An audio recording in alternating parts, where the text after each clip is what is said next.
ಅಂದರೆ ಎಲ್ಲಿ ಕಡಿತ ಬರ್ತಿತ್ತು ನಿಮಗೆ? ಜಾಸ್ತಿ ತೊಡೆಯಿಂದ ಕೆಳಗಷ್ಟೇ, ಮೈ ಮೇಲೆ ಅಷ್ಟಿರಲ್ಲ. ಮೈ ಮೇಲೆ ಇರಲ್ಲ, ತೊಡೆಯಿಂದ ಕೆಳಗಷ್ಟೇ ಕಡಿತ.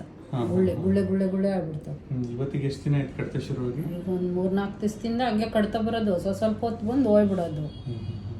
ಈಗ ಗಾಂಧ್ರಿಗೆ ಅಂದರೆ ಗಂಧಿ ಇಷ್ಟಿಷ್ಟಗ್ಲ ಗಂಧಿ. ಮುಖದ ಮೇಲೆ ಆಗುತ್ತಾ? ಇಲ್ಲ, ಮುಖದ ಮೇಲೆ ಇಲ್ಲ, ಕೈ ಮೇಲೂ ಇಲ್ಲ, ಏನೂ ಇಲ್ಲ. ಎಲ್ಲಿ ಜಾಸ್ತಿ? ಇದು ತೊಡೆಯಿಂದ ಕೆಳಗೆ ಜಾಸ್ತಿ. ತೊಡೆಯಿಂದ ಕೆಳಗೆ ಜಾಸ್ತಿ. ಈಗ ಇದು ಕೂದಲಿಗೆ ಬಣ್ಣ ಹಚ್ಕೊಂಡು ಎಷ್ಟು ದಿನ ಆಯ್ತದೆ? ಬಣ್ಣ ಈಗ 1 ವಾರ ಆಯ್ತು. 1 ವಾರ ಆಯ್ತು. ಈಗ ಬಣ್ಣ ಹಚ್ಕೊಳಕ್ಕಿಂತ ಮುಂಚೆ ಏನು ಇರಲಿಲ್ಲಲ್ಲ? ಇರಲಿಲ್ಲ. ಬಣ್ಣ ಹಚ್ಕೊಂಡ್ಮೇಲೆ ಕಡಿತ ಸ್ಟಾರ್ಟ್ ಆಗಿದೆಲ್ಲ. ಅದೇ ಅಲರ್ಜಿ, ಅದು ಬಣ್ಣದ ಅಲರ್ಜಿ. ಈ ಇದರಲ್ಲಿ ಕೆಮಿಕಲ್ ಇರುತ್ತೆ, PPD ಅಂತ ಹೇಳ್ಬಿಟ್ಟು ಹೇರ್ ಡೈ ಅಲ್ಲಿ, ಅದು ಭಾರಿ ಜೋರ್ ಅಲರ್ಜಿ ಮಾಡುತ್ತೆ. ಇದು ಪೂರ ಬಣ್ಣ ನಿಮಗೆ ಚರ್ಮಕ್ಕೆ ಹಿಡಿದು ಅದು ಬಣ್ಣ ಪೂರ ಖಾಲಿ ಆಗೋ ತನಕ, ಬಿಳಿ ಕೂದಲಾಗೋ ತನಕ ಈ ಕಡಿತ ಇದ್ದೇ ಇರುತ್ತೆ. ಇದು ಎಷ್ಟು ಡೇಂಜರ್ ಅಂದ್ರೆ ಫೈನಲಿ ಕಿಡ್ನಿ ತನಕನೂ ಡ್ಯಾಮೇಜ್ ಮಾಡುತ್ತೆ ಕಲರ್. ಎಷ್ಟೋ ಜನ ಕಿಡ್ನಿ ಫೇಲ್ಯೂರ್ ಆಗ್ಬಿಡೋದು ಗೊತ್ತೇ ಆಗಲ್ಲ ಪಾಪ.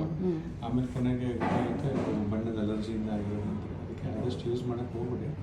ಅದೇ ನಾನು ಇಂದಿನ ವಿಡಿಯೋದಲ್ಲಿ ಒಂದ್ಸಲ ಹೇಳಿದ್ದೆ, ಮದುವೆ ಸೊಪ್ಪಿಂದು ಮತ್ತೆ ಇದ್ರದ್ದು ನೀಲಿ ಬಣ್ಣದ್ದು ಪುಡಿನ ಯೂಸ್ ಮಾಡಿ ಅದನ್ನ ಬಣ್ಣ ನೀವು ಮನೇಲಿ ಮಾಡ್ಕೊಂಡು ಹಚ್ಚಿದ್ರೆ ಒಳ್ಳೇದು.